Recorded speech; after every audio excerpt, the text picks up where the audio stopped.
जय श्री गणेश। आप सभी भक्तों को गणेश संकष्टी चतुर्थी व्रत की हार्दिक शुभकामनाएं। प्यारे भक्तों, आज आप सभी श्रवण करेंगे पौष मास की कृष्ण पक्ष की संकष्टी चतुर्थी व्रत की संपूर्ण कथा। प्रेम से बोलिए जय श्री गणेश। गणेश जी महाराज आप सभी भक्तों की हर मनोकामना को पूर्ण करें। इसी मंगल कामना के साथ आज की कथा शुरू करते हैं। प्रेम से बोलिए गौरी पुत्र गणेश भगवान की जय।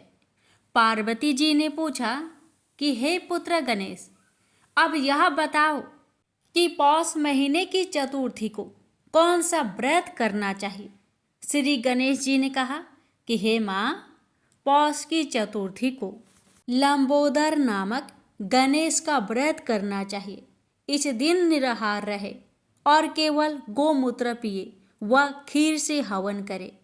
पुरातन में त्रेता युग में रावण ने स्वर्ग के देवताओं को अपने बस में कर लिया। बाली नामक राजा को भी संध्या करते समय पीछे से पकड़ लिया। बाली ने अपने बल से रावण को अपनी काख में दबा लिया और किष्किंधा नामक अपनी नगरी में ले आया। वहां बाली ने अपने बलवान पुत्र अंगद को खेलने के लिए खिलौना के समान रावण को दे दिया। अंगद उसे खिलौना समझकर पशु की भांति उसके गले में रस्सी बांधकर खेलने लगा। कभी रावण को इधर उधर घुमाने लगा। रावण की इस दशा को देखकर किष्किंधा की प्रजा खूब हंसा करती थी। रावण ने इस दुख से छुटकारा पाने के लिए अपने पितामह पुलस्त्य का स्मरण किया। रावण की यह दशा देखकर पुलस्त्य ऋषि ने विचारा कि रावण की यह दशा क्यों हुई। उन्होंने मन ही मन सोचा, अभिमान हो जाने पर देव, मनुष्य व असुर सभी की यही गति होती है। पुलस्त्य ऋषि ने रावण से पूछा कि तुमने मुझे याद क्यों किया है। रावण बोला, पितामह, मैं बहुत दुखी हूँ। ये नगरवासी मुझे धिक्कारते हैं और अब आप ही मेरी रक्षा करें। रावण की बात सुनकर पुलस्त्य जी बोले, रावण, तुम डरो नहीं, तुम इस बंधन से जल्द ही मुक्त हो जाओगे। तुम विघ्न विनाशक श्री गणेश जी का व्रत करो। पूर्व काल में वृत्रासुर की हत्या से छुटकारा पाने के लिए इंद्रदेव ने भी इस व्रत को किया था। इसलिए तुम भी विघ्न विनाशक श्री गणेश जी की इस व्रत को अवश्य करो। तब पिता की आज्ञा अनुसार रावण ने भक्ति पूर्वक इस व्रत को किया और बंधन रहित हो अपने राज्य को पुनः प्राप्त किया। मान्यता अनुसार जो भी श्री गणेश भक्त पौष मास की संकष्टी चतुर्थी पर इस व्रत को श्रद्धा पूर्वक करते हैं, उन्हें सफलता अवश्य ही प्राप्त होती है। प्रेम से बोलिए गणेश भगवान की जय। सूत जी बोले, शौनक जी सुनो, प्राचीन काल की बात है कि कैलाश शिखर पर अनेक देव, दिव्य ऋषिगण, सिद्ध गण आदि के साथ ब्रह्मा जी भी एक उच्च आसन पर विराजमान थे। वहीं पर एक अन्य आसन पर भगवान शंकर भी जगत जननी उमा सहित शोभ्यमान थे। उनके निकट ही गणपति और कुमार कार्तिकेय दोनों ही अन्य बालकों के साथ कीड़ा में मग्न थे। शिव जी के हाथ में एक दिव्य फल था। वे सोच रहे थे कि इसे किसे दिया जाए। पार्वती जी से पूछा तो वे कभी कहती कि गणेश को दे दीजिए और कभी कहती कुमार को देना उचित होगा। जब वे कुछ निश्चयात्मक उत्तर ना दे पाई तो शिव जी ने उसे बाद में विचार करने के उद्देश्य से अपने पास रख लिया। अब दोनों बालक गणेश और कुमार उस फल की मांग करने लगे। जब उनका अधिक आग्रह बढ़ा तब शिव जी ने ब्रह्मा जी से पूछा, ब्राह्मण, यह अपूर्व फल देवर्षि नारद जी दे गए थे, इसे यह दोनों बालक मांग रहे हैं। फल एक ही है और आधा फल कोई लेना नहीं चाहता। ऐसी स्थिति में आप ही निर्णय कीजिए कि यह इनमें से किसे दिया जाए। ब्रह्मा जी विचार कर बोले, यदि फल एक ही है तो नियमानुसार किसी भी वस्तु पर छोटे बालक का अधिकार पहले होता है। ब्रह्मा जी की बात सुनकर शिव जी ने वह फल कुमार को दे दिया।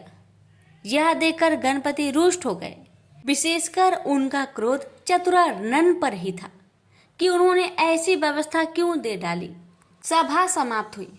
सभी देवता आदि उठ उठकर अपने अपने स्थान को चले गए। ब्रह्मा जी भी अपने लोक में जा पहुंचे। वहां उन्हें सृष्टि का आरंभ करना था, किंतु जैसे ही वे सर्ग रचना में लगे वैसे ही गणेश्वर ने विघ्न उपस्थित कर दिया।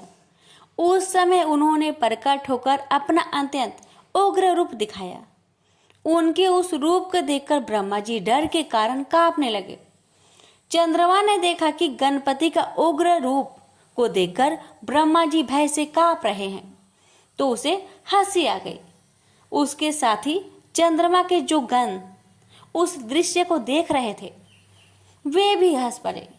यह देखकर भगवान गजानन को क्रोध आ गया और वे चंद्रमा को श्राप देते हुए बोले, मयंक, उन्हें इस समय मेरी हंसी उड़ाकर जो अभद्रता प्रदर्शित की है उसका फल तुझे मिलना ही चाहिए। जा, तू किसी के भी देखने योग्य नहीं रहेगा। यदि कोई भूल से भी देख भी लेगा तो अवश्य ही पाप का भागी होगा। इतना कहकर गजमुख अंतर्ध्यान हो गए। उनका श्राप प्राप्त होते ही चंद्रमा श्रीहीन हो गया। उसके तेज में अत्यंत न्यूनता आ गई। इससे वह बहुत व्याकुल हुआ और खिन्नता पूर्वक पश्चाताप करने लगा। देखा, मैं कैसी मूर्खता कर बैठा उन जगदीश्वर के साथ। वे प्रभु तो अनिमादि गुणों से संपन्न, संसार के कारण के भी कारण एवं महाप्रभु है। उनके रुष्ट होने से मैं अदर्शनीय एवं कालाहीन हो गया हूँ। अब इससे छुटकारा पाने के लिए क्या करूं? जब चंद्रमा के समझ में कोई उपाय नहीं आया तो वह तुरंत ही देवराज इंद्र के पास गया, परंतु इंद्र आदि देवता भी उसे नहीं देखना चाहते थे। उन सभी ने अपनी अपनी आंखें झुका ली। तब इंद्र ने भी उसकी ओर न देखते हुए पूछा, अरे चंद्रमा, तुम्हारी यह दशा कैसे हुई? क्या गज कर्ण के श्राप का ही प्रभाव है? यह सब बात स्पष्ट कहो। चंद्रमा बोला, देवराज, आपसे क्या छिपा है? सब कुछ जानते हुए भी अनजान बनकर क्यों पूछ रहे हैं? हे सहस्त्राक्ष, अब शीघ्र ही मेरे श्राप मुक्त होने का यत्न करो, अन्यथा समस्त संसार ही मेरे श्रापित होने से अशुभ फल भोगेगा।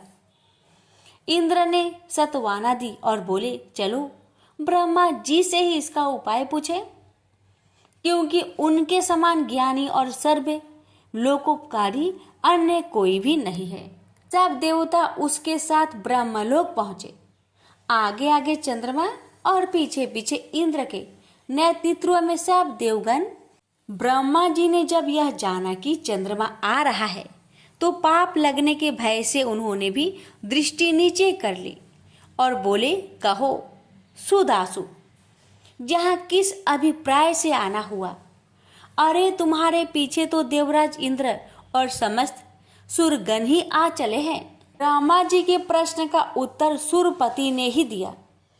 वे बोले, ब्राह्मण, भगवान गणेश्वर आप पर कुपित हुए थे और श्राप दे बैठे चंद्रमा को, इसलिए अब आप ही इसे छुड़ाने का कुछ उपाय कीजिए। हम सभी देवता इसी प्रयोजन से आपकी सेवा में उपस्थित हुए हैं। चतुरानन ने कुछ विचार कर कहा, हे गणेश्वर प्रभु की शरण लेनी होगी। देवराज, चंद्रमा को आगे करके उन्हीं का पूजन एवं सत्वन करो। ब्रह्मा जी की बात सुनकर भगवान गजानन की पूजन की तैयारी की गई। उनकी प्रतिमा बनवाकर षोडशोपचार पूजन एवं भावना पूर्वक स्रोत कर निवेदन किया गया, प्रभु इस चंद्रमा पर कृपा कीजिए। उस समय यह अज्ञानवश हंस पड़ा था, किंतु अब इसे अपनी मूर्खता का ज्ञान हो गया है। देवताओं की प्रार्थना पर भगवान गणेश्वर प्रकट हो गए। सभी ने उनका अद्भुत रूप देखकर उन्हें दंडवत प्रणाम किया। तब गणपति प्रसन्न होकर बोले, देवगण, मैं संतुष्ट हूँ, आता एवं जो चाहो वह अभिष्ट वर मांग लो। चंद्रमा ने उनके चरणों में मस्तक रख दिया और अश्रु जल से पदा रविंदु को धोने लगे। गणेश्वर बोले, उठ उठ चंद्रमा, अब संताप ना कर, मैं तुझ पर प्रसन्न हूँ। उसने कहा, प्रभु मुझे श्राप मुक्त कीजिए, मेरी कांति नष्ट हो गई है, उसे लौटा दीजिए, मैं अदर्शनीय से दर्शनीय हो जाऊं। नाथ, मेरी अपराध को क्षमा कर दीजिए। गजकर्ण बोले, अच्छा बोल, तुझे 1 वर्ष 6 मास अथवा 3 मास के लिए अदर्शनीय रहने दिया जाए, अथवा कुछ और चाहता है, शीघ्र ही स्पष्ट बता। चंद्रमा ने कहा, प्रभु मुझे बहुत दंड मिल गया है, आप तो क्षमा कर दीजिए। यह कहकर उसने पुनः दंडवत प्रणाम किया तथा सब देवताओं भी उनके चरणों में झुक गए। गणेश्वर ने मुस्कुराते हुए कहा, मैं अपने वचन को मिथ्या कैसे करूं? चाहे सूर्य और सेमरू अपना स्थान त्याग दे, समुद्र अपनी मर्यादा छोड़ दे, अथवा अग्नि शीतल हो जाए, किंतु मेरा वचन मिथ्या नहीं हो सकता। फिर भी मैं तुझे वर्ष में 1 ही दिन के लिए श्रापित रखूंगा, इसमें कोई संदेह नहीं है। भगवान गणेश के इन कृपा पूर्ण वचनों को सुनकर चंद्रमा बहुत प्रसन्न हुए तथा समस्त देवगण भी उनकी जय जयकार करने लगे। चंद्रमा ने पुनः निवेदन किया, प्रभु भविष्य में मुझसे इस प्रकार की मूर्खता ना हो और मेरा चित्त आपके चरण कमलों में लगा रहे, ऐसा वर मुझे प्रदान करे। गणेश्वर ने प्रसन्न होकर कहा, ऐसा ही होगा, परंतु मेरे एकाक्षरी मंत्र गंग का जप करते रहना। यह कहकर भगवान अंतर्ध्यान हो गए और तब समस्त देवता स्वर्ग लोक को गए और चंद्रमा भी अपने लोक में चला गया। चंद्रमा ने 12 वर्ष तक तपस्या चाड़े की और गणेश्वर की एकाक्षरी मंत्र का निरंतर जप करता रहा। पवित्र नदी गंगा के तट पर भक्ति पूर्वक एकाग्र मन से उसका यह तप चलता रहा। तभी सहसा एक दिन वह परम प्रभु चंद्रमा के समक्ष प्रकट हो गए। इस समय उनकी रूप छटा देखकर निशापति अवाक रह गया। उसके चित्त में आश्चर्य मिश्रित भय व्याप्त हो गया, किंतु शीघ्र ही उसे निश्चय हो गया कि वह साक्षात आदिदेव भगवान गजानन ही है। तो वह हाथ जोड़कर प्रणाम करता हुआ उनकी स्तुति करने लगा। मैं उन 2 दांतों से युक्त परमेश्वर को नमस्कार करता हूँ, जो अपने भक्तों के सभी विघ्नों का हरण करते तथा सभी के धर्म, अर्थ और काम को प्रशस्त करते हैं। उन विघ्न विनाशक परमात्मा गजानन को नमस्कार है। हे प्रभु, मैंने अज्ञानतावश जो अपराध किया था उसे क्षमा करके मुझे मेरा पूर्व रूप प्रदान कीजिए। हे नाथ, आप ही मुझे मेरा यह रूप प्रदान कर सकते हैं। हे दया निधान, आप सभी देवताओं के आधीश्वर, नित्य बोध स्वरूप एवं सत्य हैं। समस्त वेद आपके ही स्वरूप है तथा आपके द्वारा ही उनका प्रतिपादन हुआ है। हे देव, यह जगत आपका ही स्वरूप है तथा आप ही साक्षात परम ब्रह्मा है। हे कृपा निधान, विश्व की उत्पत्ति, पालन और प्रलय के भी आप ही एकमात्र कारण है। आपका तिरस्कार कोई नहीं कर सकता। भगवान गजकर्ण ने चंद्रमा की ओर कृपा पूर्ण दृष्टि से देखा और मधुर मुस्कान बिखेरते हुए बोले, चंद्रमा, यह तो मैं पहले ही कह चुका था कि तुम प्रत्येक वर्ष केवल 1 दिन के लिए ही अदर्शनीय रहोगे। उस दिन तुम्हें जो कोई भी जाने अनजाने देख लेगा वही बस अभिशाप का भागी बनेगा। इस प्रकार तुम्हारी निष्ठेषविता को ऐसे ही लोग बांट लेंगे। कृष्णा पक्ष की चतुर्थी में जो व्रत किया जाए उसमें तुम्हारा उदय पर व्रत करने वाले लोग यदि मेरी और तुम्हारी यत्नपूर्वक पूजा करेंगे तो ही उस व्रत का फल प्राप्त होगा। उस दिन तुम्हारा दर्शन अवश्य करना चाहिए, अन्यथा व्रत का फल नहीं होगा। चंद्रदेव, तुम अब भविष्य में अपने एक अंश से मेरी मस्तक में विराजमान हो जाओ। इससे मुझे तो प्रसन्नता होगी ही, तुम्हारी भी शोभा होगी। प्रत्येक मास के शुक्ल पक्ष की तृतीया में तुम्हारा दर्शन का बड़ा महत्व रहेगा तथा उस दिन अधिकांश स्त्री पुरुष तुम्हारे दर्शन का पुण्य लाभ प्राप्त करते हुए तुम्हें नमस्कार क्या करेंगे। मैं वर देता हूँ कि अब तुम पूर्वतः तेजस्वी, सुंदर एवं वंदनीय हो जाओ। शौनक इस प्रकार वर देकर भगवान गजानन अंतर ध्यान हो गए। प्रेम से बोलिए गणेश भगवान की जय। पौराणिक कथा के अनुसार एक बार नारद जी सत्यलोक में गए थे। वहां उन्होंने ब्रह्मा जी से पूछा कि प्रभु, सबसे सरल उपासना किस देवता की है। ब्रह्मा जी बोले, देव ऋषि, ऐसा ही प्रश्न एक बार पार्वती ने भगवान शंकर से किया था। तब शिव जी बोले कि श्री गणेश जी की उपासना ही सर्व सुलभ है और समस्त अभिष्टों को देने वाली है। पार्वती इतने उत्तर से संतुष्ट नहीं हुई, इसलिए उन्होंने पूछा कि यह उपासना करके किस किस को सहज में ही अभिष्ट सिद्धि हो गई, सो बताए प्रभु। शिव जी बोले कि हे प्रिय, द्वापर युग में सुदामा नामक एक अति दरिद्र, सदाचारी एवं विद्वान ब्राह्मण था। वह आर्थिक संकट से बहुत ही दुखी रहता था। एक दिन उसकी पत्नी ने उससे निवेदन किया कि प्राणनाथ, आप व्यर्थ ही इतना कष्ट क्यों उठा रहे हो। भगवान त्रिलोकीनाथ आपके बाल सखा है, आप उनके पास जाइए, आपकी दरिद्रता अवश्य ही दूर कर देंगे। मुझे ऐसा विश्वास है।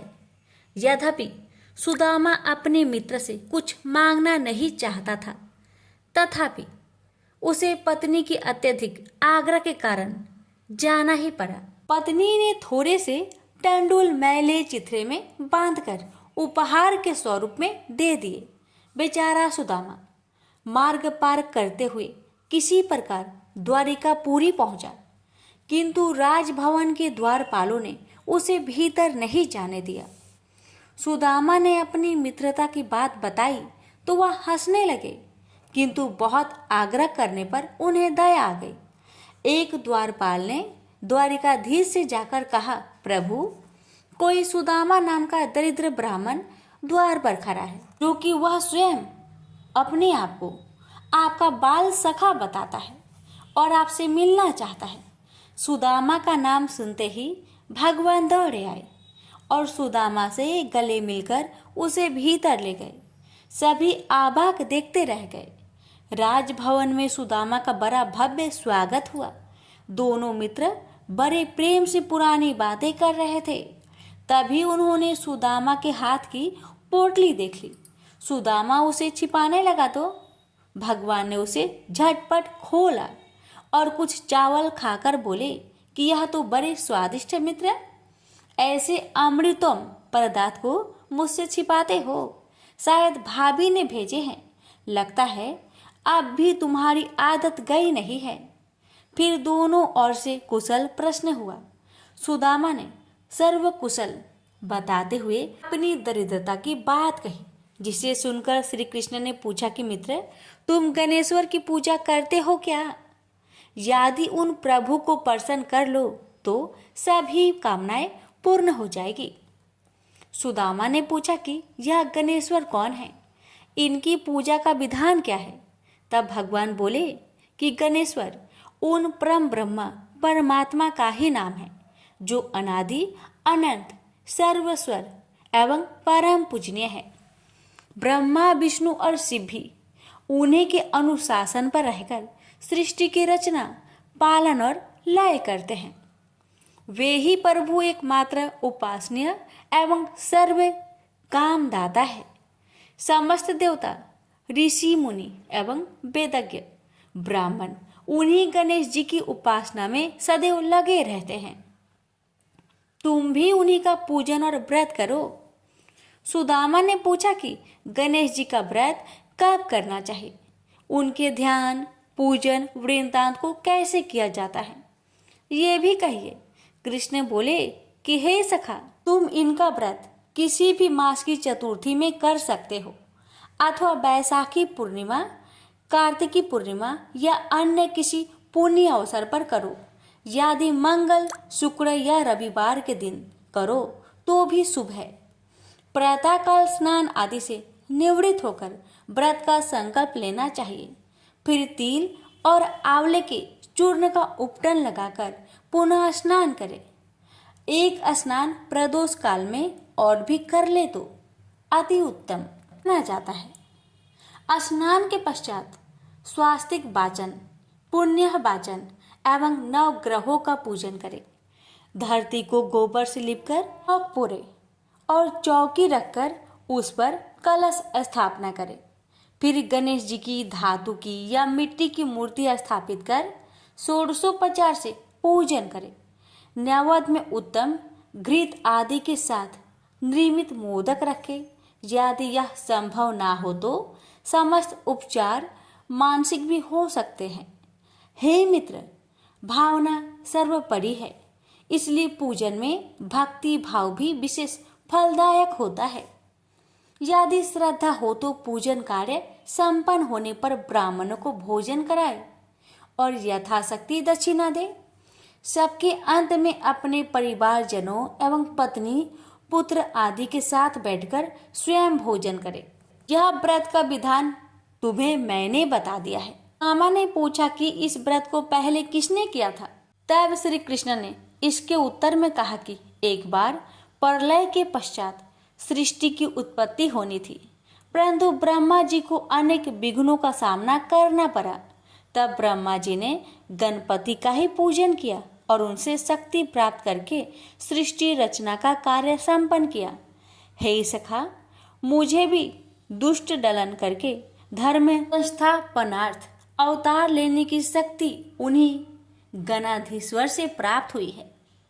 मैं तो प्रति शुक्रवार में गणेश जी का व्रत किया करता हूँ। यह सुनकर सुदामा बड़ा प्रसन्न हुआ और उसने यथाचित वृत्ति से प्राप्त होने वाले द्रव्य से वही गणेश जी का पूजन संकल्प किया और श्री कृष्ण का परामर्श से उन्हीं के साथ आराधन कर प्रसाद ग्रहण किया। फिर उसने भगवान से घर जाने की अनुमति मांगी। जब सुदामा जाने लगा तब श्री कृष्ण उसे बहुत दूर तक पहुंचाने गए। फिर सुदामा के आग्रह से अपने भवन लौट आए। उधर सुदामा अपने घर को शीघ्रता से चल पड़ा। तभी मार्ग में मणि नामक एक धनी व्यापारी से उसकी भेंट हुई।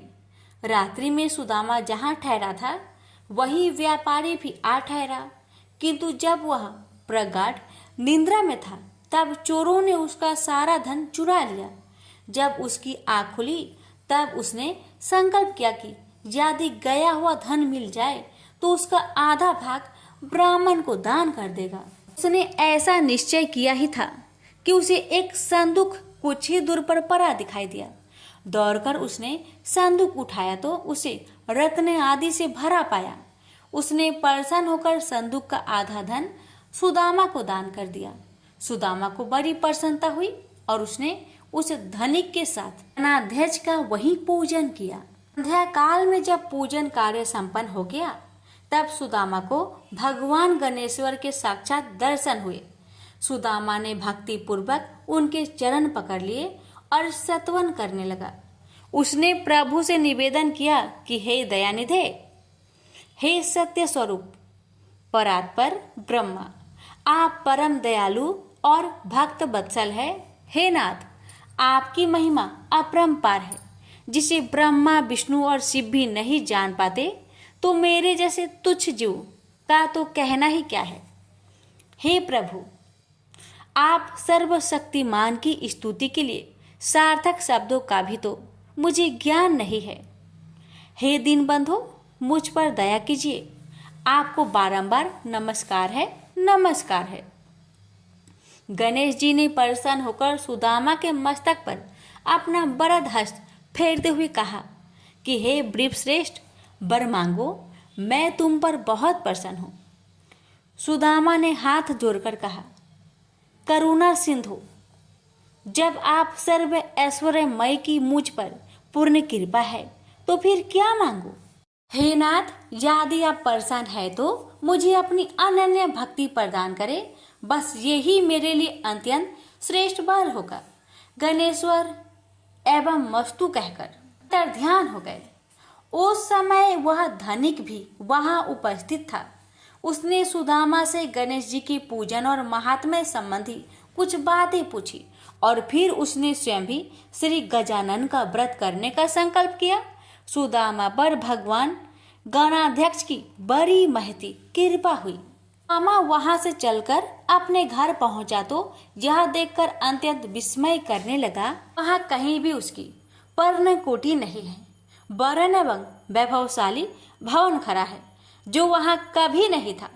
सुदामा सोचने लगा कि यह क्या हुआ, क्या किसी ने मेरी कुटी तुड़वाकर अपना महल बनवा लिया है, और यदि ऐसा है तो मेरी पत्नी कहाँ गई। सुदामा इस प्रकार चिंता में पड़ा था। तभी उसकी पत्नी ने भवन के भीतर से उसे देख लिया और सेवकों को उसे बुला लाने की आज्ञा दी। जब सुदामा भीतर गया तो उसकी पत्नी ने कहा कि हे नाथ, रात में मैं अपनी पूर्ण कोटि में सोई हुई थी और प्रातः आँख खोलने पर अपने को इस राजसी भवन में पाया। मुझे आश्चर्य है कि यह सब क्या हो गया। इतने दास दासी भी न जाने कहाँ से आ गए हैं। तब सुदामा ने भगवान गणेश जी के प्रसन्न होने का समस्त वृत्तांत अधोपांत सुना दिया। फिर तो वे प्रतिमासी गणेश जी का पूजन करने लगे तथा यह सर्व सुख भोगकर अंत में गणेश लोक को प्राप्त हुए। प्रेम से बोलिए गजानंद भगवान की जय। बहुत समय पहले की बात है। किसी गांव के बाहर एक बरगद का पेड़ था जिसके पास ही गणेश जी का एक छोटा सा मंदिर था। गांव में और मंदिर नहीं थे, इसलिए सब लोग इसी मंदिर में आकर पूजा किया करते थे। गांव में एक भिखारी भी रहता था। भीख मांगना ही उसका काम था। गांव छोटा सा था। भिखारी को काफी भीख नहीं मिलती थी, इसलिए यह और कोई उपाय न देखकर मंदिर के दरवाजे पर बैठने लगा। सोचने लगा कि लोग यहाँ धर्म करने आते हैं और नहीं तो सही पेट भरने लायक भीख तो मिल जाया करेगी। भिखारी दिन भर मंदिर के दरवाजे पर बैठा रहता और जब वहां किसी को आते देखता तो शिव शिव रटने लगता। इस तरह बेचारा दिन भर गणेश जी और शिव जी का नाम जपता रहता था, मगर शाम तक उसे भीख मिलती थी। फिर 2-4 मुट्ठी अन्न और कुछ फल मूल और कभी कभी 4-6 पैसे मिलते थे। हालांकि इतनी थोड़ी आमदनी से किसी की गुजर कैसे हो सकती है। फिर भिखारी को अपना ही नहीं बल्कि अपनी बेटी की भी चिंता करनी पड़ती थी। उसकी बेटी का नाम था कमला और वह बड़ी चतुर और बड़ी समझदार थी, मगर चतुराई और समझदारी से तो पेट की आग नहीं बुझती, उसे तो भोजन चाहिए। इसलिए कमला कभी कभी अपने बाप को भोजन पाने के लिए तंग करने लगती थी। उस वक्त भिखारी के दिल पर बड़ी चोट लगती, उसकी आंखें भर आती थी। वह चिंता के समुद्र में डूब उतरने लगता था। गर्मी के दिन थे, दोपहर का समय था। ऊपर आसमान और नीचे धरती धक धक जल रही थी। चारों तरफ सन्नाटा छा रहा था। ऐसे ही समय में महादेव पार्वती लोगों का सुख दुख देखने इस संसार में आए। चलते चलते वे उसी गांव में पहुंचे और गणेश जी के मंदिर के सामने से निकले। भिखारी उन्हें आते देख ओम नमः शिवाय की रटना रटने लगा। भिखारी की यह हालत देख पार्वती जी को बड़ी दया आई। उन्होंने महादेव जी से कहा, भगवान इस भिखारी की तरफ भी तो देखिए, बेचारा कितना दुखी है। देखिए तो कितने प्रेम से आपका नाम जप रहा है और आप भगवान कितने कठोर है। आपको क्या इस भिखारी पर दया नहीं आई? मैंने सुना था कि लोग बड़े पापी हो गए हैं, वो देवताओं का पूजा नहीं करते, मगर नहीं, आज मुझे मालूम हुआ कि इसमें उनका कोई अपराध नहीं, सब तो देवताओं का अपराध ही है। आप इसी भिखारी को ले लीजिए। बेचारा को आपका नाम लेते लेते बरसों बीत गए, इतने पर भी अभागा पेट भर भोजन तक नहीं पाता। जब देवता ही ऐसे कठोर हो जाएंगे तब कोई काहे उनकी पूजा करेगा। महादेव जी को पार्वती जी की बात लग गई। भगवान बोले, देवी आप असल बात क्या है नहीं जानती और आप जान भी नहीं सकती, क्योंकि आपका हृदय ही इतना कोमल है कि मैं कहता हूँ देवी आप जिद ना करें, जो हो रहा है उसे होने दीजिए। देवी ने एक ना सुना तो भगवान ने कहा, ठीक है तो मैं आज इस भिखारी के लिए कुछ बंदोबस्त करा देता हूँ, जिससे इस भिखारी का दुख दूर हो जाएगा। इतना कहकर महादेव जी पार्वती जी के साथ मंदिर में पहुँचे। माता पिता को आते देख गणेश जी उठकर खड़े हो गए। उन्होंने बड़े प्रेम से माता पिता को प्रणाम किया। महादेव जी ने गणेश जी को आशीर्वाद दिया और कहा, देखो बेटा यह भिखारी बरसों से तुम्हारे द्वार पर बैठा है, मेरा नाम जपा करता है, मगर तुमने अब तक इस पर दया क्यों नहीं किया। अब ऐसा कुछ उपाय करो जिससे इस बेचारे का दुख दूर हो जाए। गणेश जी ने हाथ जोड़कर उत्तर दिया, अच्छी बात है पिताजी, 7 दिन के भीतर उसका दुख दूर हो जाएगा, उसे कहीं न कहीं से 2 लाख रुपए मिल जाएंगे। गणेश जी का उत्तर सुनकर महादेव पार्वती आगे को चल गए। इसी समय एक बनिया मंदिर में पूजा करने आया था। वह आड़ में छिपा छिपा महादेव जी और गणेश जी की बातें सुन रहा था। उसने सोचा ये तो बहुत अच्छा मौका है, यदि थोड़ी चतुराई से काम लूं तो सहज ही 2 लाख का मालिक मैं हो सकता हूँ। बस वह बड़ी खुशी से भिखारी के सामने पहुंचा और उसे प्रणाम कर एक तरफ बैठ गया। भिखारी को आज तक किसी ने प्रणाम नहीं किया था, न कोई उसके पास आकर बैठा ही था। बनिए की इस काम से भिखारी ने समझा कि यह बेशक कोई भला मानुष है। वह मन ही मन प्रसन्न हुआ और बनिए से बोला, बाबा आप बहुत दयालु जान पड़ते हैं, कहिए मेरे पास आने की कृपा क्यों कर हुई। आप नहीं जानते मैं एक गरीब भिखारी हूँ। बनिए को तो अपना मतलब गांठना था। मीठेपन से बोला, आप भिखारी है, कौन कहता है कि आप भिखारी है। मुझे अच्छी तरह मालूम है कि आप एक पहुंचे हुए महात्मा हैं और आपके दर्शन से लोगों के पाप दूर हो जाते हैं। मैं भी आपके दर्शन करने चला आया हूँ। मुझे आपसे कुछ पूछना है, यदि आज्ञा दो तो पूछो। भिखारी खुशी से बोला, पूछिए। बनिया बोला, भला दिन भर आपको कितनी भीख मिल जाती है। भिखारी बोला, भाई मिलने की क्यों पूछते हो, यहाँ तो पेट की भी लाले पड़े रहते हैं। रोजाना 2-4 मुट्ठी अन्न मिल जाता है, कभी 2-4 पैसे भी मिल जाते हैं, किसी तरह दिन काट लेता हूँ। बनिया कहने लगा, राम राम, आप जैसे महात्मा और यह कष्ट, इस गांव के आदमी भी क्या आदमी हैं, आपकी थोड़ी सी सहायता नहीं कर सकते। आप कैसे यह कष्ट सह लेते हैं। मुझे तो आप पर बड़ी दया आती है। मेरे जी में आता है कि मैं आपकी कुछ सेवा करूं, पर कहने में डर मालूम होता है। भिखारी बोला, आप मेरी सहायता कर सकते हैं। अब बनिया हंसते हुए बोला, मेरी इतनी हैसियत कहाँ है जो आपकी कुछ सेवा कर सकूं, मगर एक बात है, आज से 7 दिन तक आपको जो कुछ भी मिले वह मुझे दे दीजिए, बदले में आपको मैं 100 रुपया दे दूंगा। 100 रुपये के नाम सुनते ही भिखारी मारे खुशी के उछल पड़ा। उसने सोचा, अगर 100 रुपये मिल जाए तो क्या कहना, यहाँ तो 7 दिन में 7 आने के सामान भी न मिले, तब तो 100 रुपये छोड़ देना सरासर बेवकूफी होगी, पूरा गधापन है।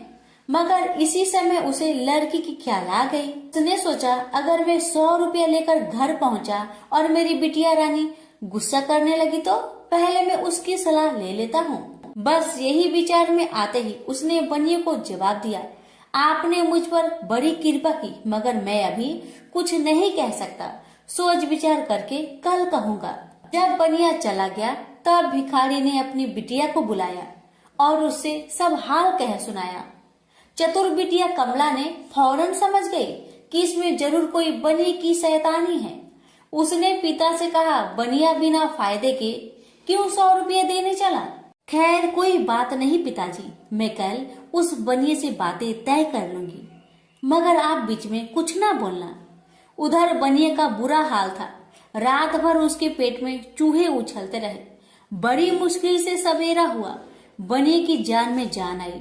वह हाथ मुंह धोते ही भिखारी के पास आ पहुंचा और छुटते ही बोला, क्या विचार किया आपने? कमला भी बनिए से निपटने को तैयार बैठी थी। बनिए की बात सुनते ही उसने जवाब दिया, सेठ जी, हम लोगों ने विचार किया, भला 100 रुपये में क्या होता है, इतना सस्ता सौदा होना मुश्किल है, माफ कीजिए। कमला का उत्तर सुनते ही बनिए पर मानो बिजली गिर पड़ी और लाख रुपए के लालच छोड़ना भी कठिन था। वह 200 रुपए देने को राजी हो गया। अब तो कमला का संदेह और भी पक्की हो गया। वह समझ गई कि बनिया जरूर किसी भारी लाभ के लिए ही इतने रुपए देना चाहता है। उसने जवाब दिया, सेठ जी, इतना सस्ता सौदा और कहीं होता होगा? 100 दो, 100 या 1000 दो। 1000 में तो होता ही क्या है? जो चीज आप कौड़ियों में मोल खरीदना चाहते हैं वह लाख रुपए में भी सस्ती है। यह सुनकर बनिया बहुत घबराया, परंतु उसने अपनी कोशिश जारी रखी।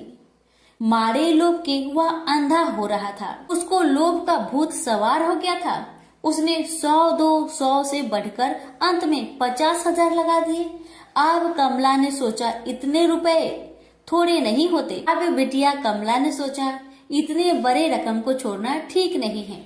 उसने बनिए से कहा, खैर आप नहीं मानते तो मैं ही आपकी बात मान लेती हूँ, मगर शर्त यह है कि रुपए अभी मिलने चाहिए। ये शर्तें मंजूर करने में बनिए को क्या उजर थी। वह खुशी खुशी घर लौटा। उसने सोचा 50,000 रुपए देकर 1 लाख लेना कुछ बुरा नहीं है। 2 लाख न सही 1.5 लाख मालिक तो बन ही जाऊंगा। आहा, मेरी तकदीर भी कितनी चोखी है। 7 ही दिन में 50,000 का लाभ हो गया। उसने घर आते ही भिखारी के पास 50,000 रुपए भेज दिए। अब बनिया हर रोज भिखारी के पास आता और उसकी दिन भर की भीख घर ले आता। इस तरह 6 दिन बीत गए। अब तो बनिए को बड़ी फिक्र हुई। 7वें दिन वह फिर गणेश जी के मंदिर में पहुंचा। उसने देखा कि आज फिर महादेव पार्वती मंदिर में पधारे हैं। बस वह दीवार से कान सटा उनकी बातें सुनने लगा, मगर यह क्या, उसका कान दीवार में चिपक गया। उसने कान छुड़ाने की बहुत कोशिश की, पर कान टसमस न हुआ। तब वह दाहिने हाथ की सहायता से कान छुड़ाने लगा। इतने में हाथ भी दीवार में चिपक गया। इधर महादेव जी ने गणेश जी से पूछा, बेटा इस भिखारी के लिए कुछ इंतजाम हुआ है? गणेश जी बोले, जी हाँ, उसे 50,000 रुपए तो दिलवा दिए हैं, बाकी के लिए बनिए को दीवार से चिपका कर रखा है। यह बनिया बड़ा लोभी कंजूस है। इसने गरीबों से एक एक के 4-4 वसूल कर अपना घर बनाया है। रुपए वसूल करने में इसने गरीबी पर दया नहीं की। उनके बच्चे भूखे मरते रहे, पर इसने 4 रुपए वसूल करके भी संतोष नहीं किया। इस तरह इसने 1 लाख रुपए से अपनी तिजोरी भर ली है। गरीबों के माल से यह सुख नहीं उठा सकता। अब जब तक यह भिखारी को बाकी 50,000 रुपए न देगा, तब तक दीवार से चिपका रहेगा। गणेश जी की बातें सुनकर बनिए ने अपना माथा को पीट लिया। इसकी आंखें में आंसू बरसने लगे। जब उसने घर से 50,000 रुपए मंगवाया और भिखारी को दे दिए, तब कहीं दीवार से उसका पीछा छूटा। से बोलिए गणेश भगवान की जय, उमापति शंकर भगवान की जय।